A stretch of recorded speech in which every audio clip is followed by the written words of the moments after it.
Assalamualaikum warahmatullahi wabarakatuh. Adik-adik mahasiswa yang berbahagia, bertemu dengan saya kembali pada pertemuan yang kelima ini di mata kuliah pengantar manajemen. Silakan adik-adik subscribe, like, dan share. Dalam pertemuan kelima ini ada hubungannya fungsi-fungsi manajemen dengan lainnya. Apa itu? Kalau kita melihat dari manajemen mempunyai arti dalam mencapai tujuan perusahaan melalui fungsi-fungsi manajemen. Apa fungsi manajemen? Pada beberapa pertemuan kita telah membicarakan ada perencanaan, ada perorganisasian, ada leading, pengarahan, direksi, kemudian pengawasan, controlling, pengendalian. Ada 4 fungsi manajemen tersebut, masih ada satu fungsi manajemen yang tidak kalah pentingnya, yang senantiasa yang berhubungan dengan fungsi pengorganisasian. Apa itu? Penyusunan personalia atau staffing, merupakan penarikan atau rekrutmen atau pelatihan dan pengembangan, serta penempatan dan pemberian orientasi para karyawan dalam lingkup kerja yang menguntungkan dan produktif. Masing-masing dari fungsi manajemen tersebut saling berhubungan antara satu dengan yang lainnya.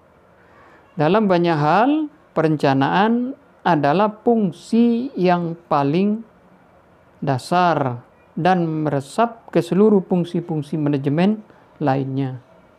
Kemudian fungsi perencanaan dan fungsi serta kegiatan manajerial lainnya adalah saling berhubungan dan tidak terpisah, saling ketergantungan, berinteraksi.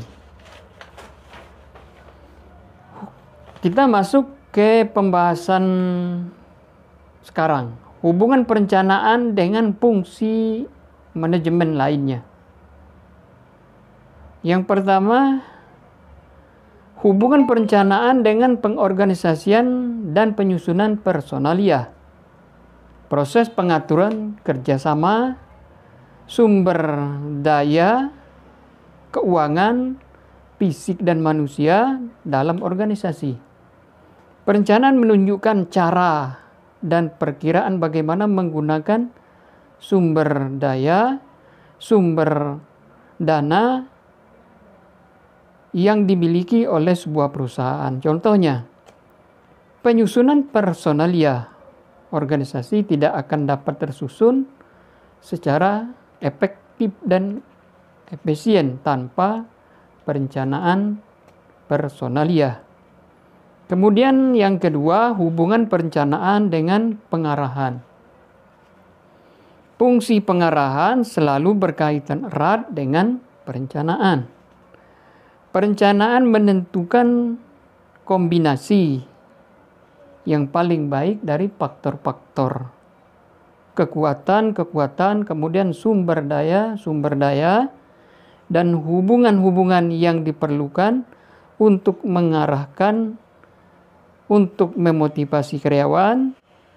Fungsi pengarahan meliputi penerapan unsur-unsur tersebut menjadi pengaruh. Artinya, hubungan perencanaan dengan pengarahan itu saling terkaitan. Mau melakukan perencanaan harus terkoneksi ke pengarahan atau kegiatan-kegiatan lainnya.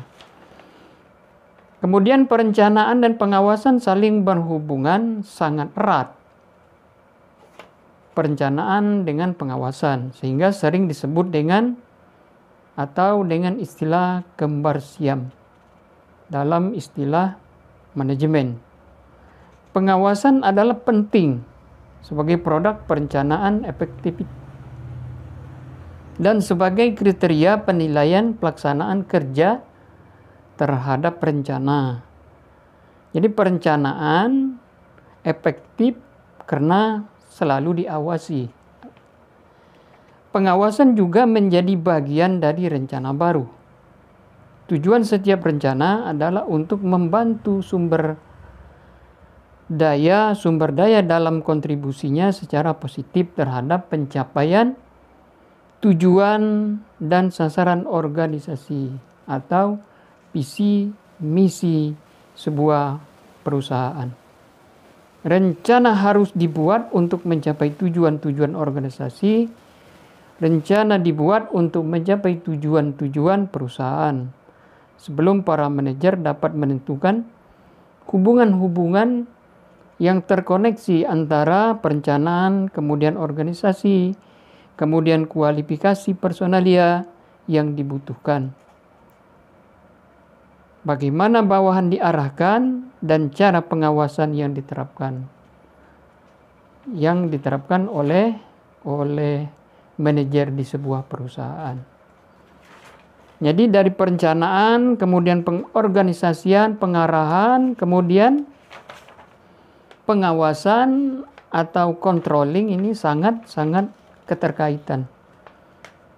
Satu dengan yang lain yang tidak bisa dipisah-pisahkan.